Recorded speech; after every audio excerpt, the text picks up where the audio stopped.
this session, I'm going to share with you some insights into the Gospels. And one of the things I think it's nice to know from the very beginning is what the definition of a Gospel is. Basically, the Gospels are faith statements about the life, death, and resurrection of Jesus. We also would define them as portraits. So each writer is trying to portray Jesus in a little bit different way, sketching his life and death so that it fulfills his particular theme. One of the things that is also helpful is what didn't happen. When Jesus was alive, no one was taking notes. He lived in a semi-literate society. Nobody would really recognize him as of any great importance early on. So nobody was there writing notes or taking down anything he said. What probably happened is the Gospels were written after the original witnesses began to die off. So as Mary Magdalene dies, Peter dies, most of the apostles die, the early church realized that we need to begin to record his life, death, and major teachings. And so that fomented the beginning of the Gospels. The first Gospel written is probably the Gospel of Mark, probably written in Rome around 70 AD. Matthew was composed probably in Syria around 80 AD. Luke around the same time, around 80 or so. People aren't sure exactly where Luke was composed, perhaps Greece, maybe Syria. And then the last Gospel written was probably the Gospel of John around the year 100 AD, and probably in Ephesus in modern-day Turkey. And so, to review,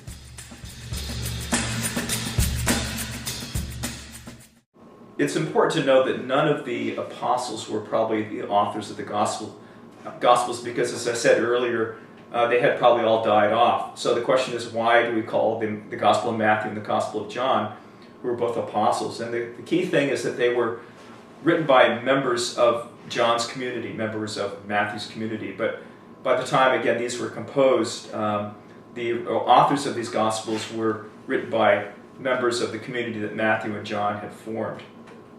The themes of each Gospel are kind of interesting. If you read the Gospel of Mark, the common theme throughout Mark is that if you're going to be a Christian, you're going to have to suffer. Remember, Mark was composed in Rome, where the early members of the church were suffering all sorts of persecutions. And so that would make sense to the audience of Rome, where Mark was composed.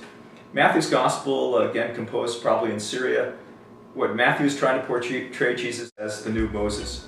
So when you read Matthew, he portrays Jesus as this great teacher. You'll probably recall from the Gospel of Matthew the Sermon on the Mount, Matthew 5-7, where just as Moses went up to the mountain and received or provided the old law, so Jesus goes up to the mountain and provides the new law.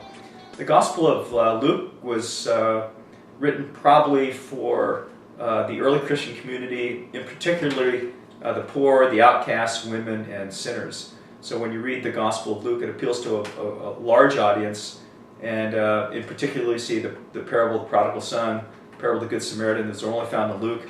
Very, very typical of the kind of audience that Luke would be looking for. And finally, the Gospel of John really tries to drive home the lesson that Jesus is this divine Son. The Gospel of John doesn't have a nice little story of the birth of baby Jesus. He starts right off with this kind of deep Greek philosophical thinking about how the Logos becomes incarnate in the man Jesus of Nazareth. Jesus is a very, very, very interesting person. If you're wondering what he did for a living, actually, he had probably 3 or 4 different occupations. We could define him as primarily an itinerant preacher for maybe 1 to 3 years of his life, spending 90% of his time up in the north in Galilee. He is also referred to as a rabbi, which simply means a teacher in Aramaic or Hebrew. We notice him as a carpenter, but remember, carpenter was not a man who built houses or something like that, but a carpenter was a skilled craftsman. So people today think that rather than working in wood, Jesus probably worked in stone. And then, most of all, I think it's important that Jesus is considered a prophet. but scriptures tell him, what exactly is a prophet? And who are some other prophets in the Bible? And a prophet is a spokesperson for God. And Jesus is a very, very radical prophet. And like Jeremiah and Isaiah and John the Baptist and all the other prophets we see in the Bible, Jesus was punished because of his outrageous behavior and very, very defiant teachings.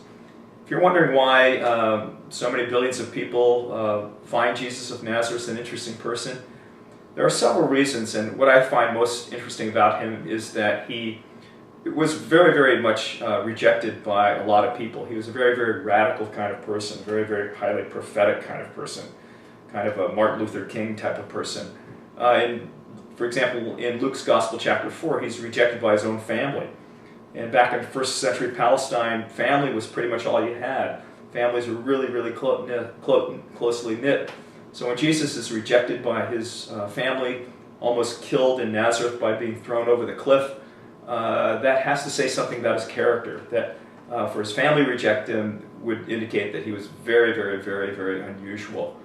What I really like about Jesus of Nazareth is the fact that he defied a lot of the social customs of the day. Jesus had a following of men, we call the 12 apostles, but he had a very, very large following of women. And we see in the Gospel of Luke a particular mention of that. We see Mary Magdalene, Joanna, Susanna, and many, many other women. So the fact that he had women following him, again, makes him a very, very unusual person. Normally in those days, rabbis stayed at home. People would come to their houses and sit at his feet, and he would teach them. Jesus, again, does something totally different. He goes out to the people. He's a wandering, itinerant preacher. He has nowhere to lay his head. And no other rabbis that we know of in the ancient first century Palestinian world did that kind of thing. If you look at the Gospel of Mark, his own family will say that he's mad, that he's out of his mind. So all indications indicate that he was not really as popular as we may think, that the kind of people who hung around with him were the kind of people that most people did not like. In the Gospels, when he is put on trial, he defies Caiaphas, the high priest. He stands up to his authority, and that is something that just wasn't done by the average person back in those days. So as we begin to look at the study of the Gospels, I think it would be interesting to recall that Jesus lived in a time that was very, very much different than our own. Most people couldn't read or write. The apostles, the followers of Jesus, were probably semi-literate. And so it's difficult sometimes for us to understand the Gospels clearly because the culture and the times were much different than today. Jesus lived in a time when the Jews were occupied by the Romans. They had no civil rights. The Romans taxed them, pretty much left most people at the poverty level. And again, what's interesting about Jesus is he did not associate with the wealthy and the powerful, but he spent most of his life associating with the poor and the lowly and the outcasts. So I think that is a nice little introduction to the Gospels. I hope this has been helpful. What we'd like to do next time is do an analysis of each of the four Gospels. And we're going to start off with the Gospel of Mark, which was the first Gospel written, again, probably around 70 AD.